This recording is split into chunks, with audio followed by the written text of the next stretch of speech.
Hello everyone, welcome back to my channel Ankita Law Center. In this video, we will be discussing about the landmark judgment A.K. Gopalan versus State of Madras, जो कि आपका 1950 AIR 1950 का है। ये एक ऐसा judgement है जो कि हमारे संविधान कॉन्स्टिट्यूशन का one of the very important judgments बोल सकते हैं। इसका other name is preventive detention act case, right. Also इस केस के बारे में पूरा जानेंगे, अच्छे से जानेंगे, 5-7 मिनट्स में डिटेलिंग में जानेंगे। ये हमारे कॉन्स्टिट्यूशन का one of the very important and landmark judgment है। पहली चीज आप ये जानिए, इट वाज अ 6 जज बेंच केस। 6 जज बेंच था। जब डिसीजन आया तो 5:1, राइट, ऐसे आया।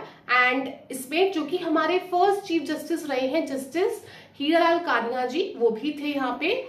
एंड साथ में यहाँ पे जो डिसेंटिंग ओपिनियन था दैट वाज बाय जस्टिस फजल अली। इनका नेम बड़ा इंपॉर्टेंट है और आज भी उन्हें बहुत याद किया जाता है उनके इस डिसेंट के ऊपर, राइट। इस जो हमारा ये केस है A.K. गोपालन वर्सेस स्टेट ऑफ मद्रास, उसका दूसरा नाम है preventive detention case.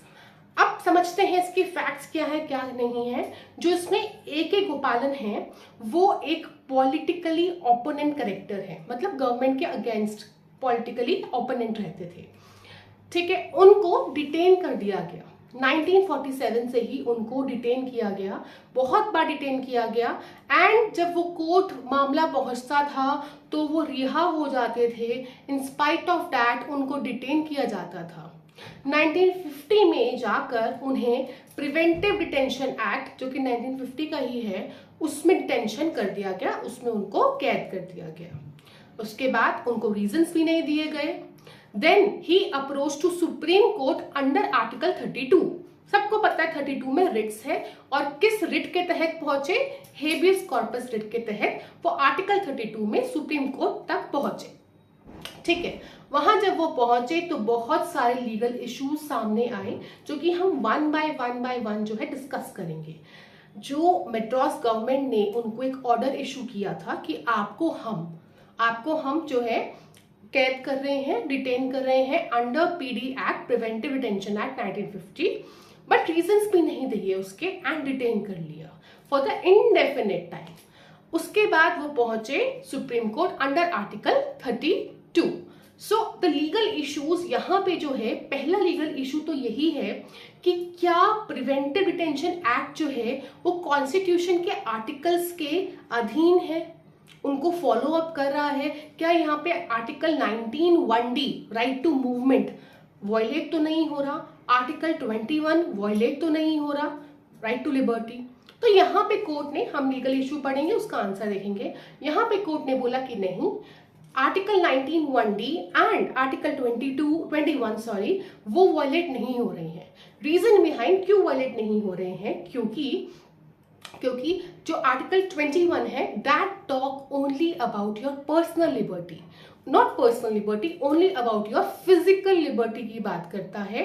And 19(1)D and 21 दोनों ही सुप्रीम कोर्ट ने इस केस में उसको रिस्ट्रिक्टेड बोल दिया। ये बोला कि ये जो राइट्स है सिर्फ उस पर्सन पे लगते हैं जो कि एक फ्री मैन है। यहाँ पे सिंस A.K. गोपालन जो है वो फ्री मैन नहीं है, वो डिटेन्ड है, इसलिए उनके राइट्स को डिटेन करा जा सकता है, उनके मूवमेंट के राइट को, उनके लिबर्टी के राइट को। और लिबर्टी को बताया यहाँ पे ओनली योर फिजिकल लिबर्टी को डिटेन किया जा सकता है। देन सेकेंड इशू जो आया कि क्या आर्टिकल्स जो है, हमारे फंडामेंटल राइट्स जो है, मौलिक अधिकार जो है, आपस में इंटरलिंक्ड है। बोला कि नहीं, ये आपस में इंटरलिंक नहीं है, अपना अपना है। आर्टिकल 19 का डिफरेंट स्कोप है, 21 का डिफरेंट स्कोप है। बट आगे जाके जब हम देखते हैं मेनका गांधी का केस आता है 1977 में, वहां पर इस केस को A.K. गोपालन को ओवररूल करते हुए बोला कि आर्टिकल 14, 19, 21 ये आपस में गोल्डन ट्राइंगल फॉर्म करते हैं, ये आपस में लिंक्ड है। तो इस केस में यहाँ पे AK गोपाल के केस में जो मेजॉरिटी थी 5 जज बेंच, उन्होंने बोला कि ये इंटरलिंक्ड नहीं है, बट जस्टिस फजल अली ही थे जिन्होंने बोला ये इंटरलिंक्ड है। बाद में जाके 1977 में इसको ओवररूल कर दिया गया और डिसेंटिंग ओपिनियन आज के टाइम में हमारा जो है वो लॉ बन रखा है। नेक्स्ट चलते हैं, अगर हम देखा जाए तो ये जो रिट गई थी आर्टिकल 32 के तहत, उसको खारिज कर दी गई, डिसमिस कर दी गई और बोला गया कि जो प्रिवेंटिव डिटेंशन एक्ट है वो वैलिड है।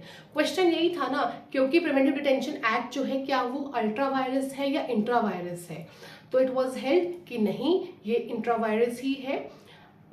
अल्ट्रा वायरस के लिए क्यों बोला गया, क्योंकि यहाँ पे आपको बताया नहीं जाता, रीजंस दिया नहीं जाता एंड आपको कैद कर लिया जाता है। तो यहाँ पे कोर्ट ने ये चीज बोला कि आपको रीजंस देने की रिक्वायरमेंट नहीं है, दिस एक्ट सिंपली सेज कि रीजंस देने की रिक्वायरमेंट नहीं है, so the detention is valid, detention को वैलिड किया गया।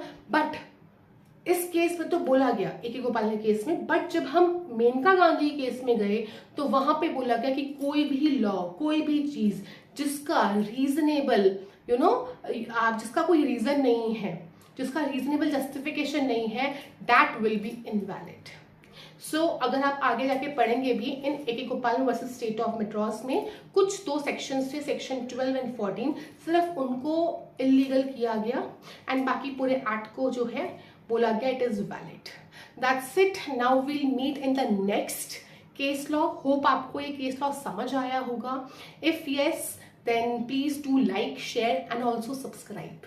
That's it, thank you so much. आपकी ये जो केस लॉज है, लैंडमार्क जजमेंट्स, आपके हर एग्जाम में यूज आते हैं, क्लैट PG में बहुत ज़्यादा यूज आते हैं, आपके जो एग्जाम्स होते हैं, लॉ एग्जाम्स, कॉलेज एग्जाम्स, वहाँ पे यूज आते हैं। देन किसी भी स्टेट जुडिशरी के लिए आप प्रिपेयर करते हैं वहाँ आएंगे use, further also net etcetera. Thank you everyone, please do like, share and subscribe.